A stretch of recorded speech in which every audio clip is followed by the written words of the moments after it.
Het belangrijkste nieuws uit Curaçao in het Nederland. Access Journaal, vers van de pers.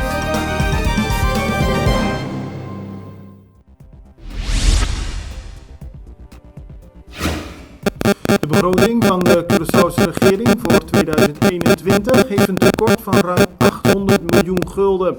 Het College Financieel Toezicht heeft hierover een brief gekregen van minister van Financiën Kenneth Gijsberta. Maar het college heeft wel verschillende vragen over hoe de berekeningen tot stand zijn gekomen.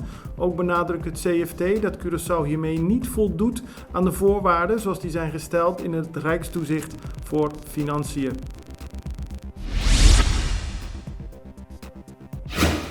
Tijdens de controle van een minimarket in Terro Cora werd door controleurs van het ministerie van Economische Ontwikkeling een situatie aangetroffen die ze als niet wenselijk omschrijven. Zakjes rijst werden verkocht, die waren uit grotere zakken gehaald en de eigenaar probeerde daarmee hogere prijzen binnen te krijgen. Volgens de controleurs is dit niet de manier waarop op Curaçao rijst kan worden verkocht.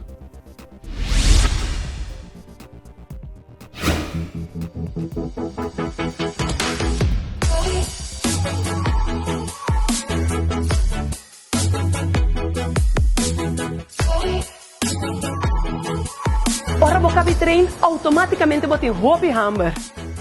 E se você gosta pão, escorre saber. Escorre isso feito. É tem roupa e fibra. É tá do nabo energia beco para perder e é tem proteína para regenerar o músculo não. Panaderia Isa, para bo healthy lifestyle. De militaire kamer van de rechtbank in Arnhem heeft donderdag een 34-jarige militair uit het Nederlandse Helden opnieuw tot 6 jaar veroordeeld voor de poging van invoer van ruim 72 kilo cocaïne. Die cocaïne heeft een straatwaarde van 3,5 miljoen euro. De man probeerde deze vanuit Curaçao naar Nederland te smokkelen, maar de drugs werden voor vertrek op marinebasis Parera al onderschept. De man werd in augustus vorig jaar al tot 6 jaar veroordeeld, maar ging in hoger beroep. Zijn straf is nu opnieuw bevestigd. Tijdens de behandeling van een zaak tegen Eric Garcia, de oud-directeur van de PSB-bank, is door de advocaat-generaal gepleit dat Garcia weer terug naar de gevangenis moet. Hij zit een gevangenisstraf uit, maar die mag hij thuis uitzitten in huisarrest vanwege zijn gezondheid. Volgens de artsen van Garcia is het niet verantwoord om hem in de gevangenis te plaatsen, maar volgens de advocaat-generaal bestaat er op Curaçao geen klassenjustitie en moet Garcia gewoon weer de gevangenis in.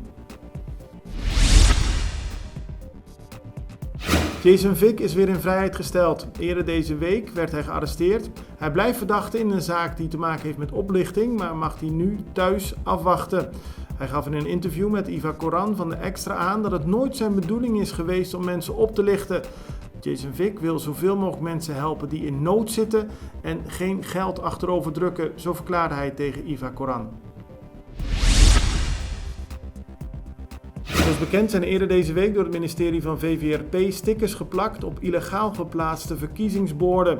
Die werden onder meer geplakt op verkiezingsborden van de partij Corso di Nostur op de rotonde van Palu Blanco. De Extra schrijft vandaag dat onbekenden gisteravond de stickers er gewoon weer afgetrokken hebben en de borden staan er nog steeds. De inflatie is vorig jaar in Venezuela gestegen tot bijna 3000%. Dat blijkt uit cijfers van de centrale bank van het land. Het percentage dat de bank bekend maakte ligt nog lager dan de schattingen van de oppositie. Die verspreidt sinds 2017 haar eigen inflatiecijfers. Het parlement meldde eind 2020 dat de inflatie tussen januari en november meer dan 3000% bedroeg. Venezuela is het land met de hoogste inflatie ter wereld.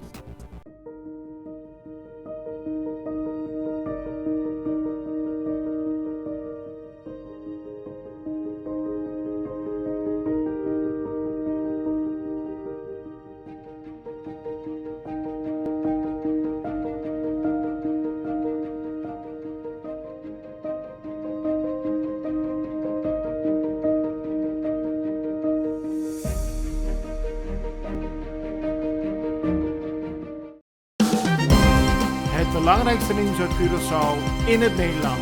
Access Journaal, vers van de pers.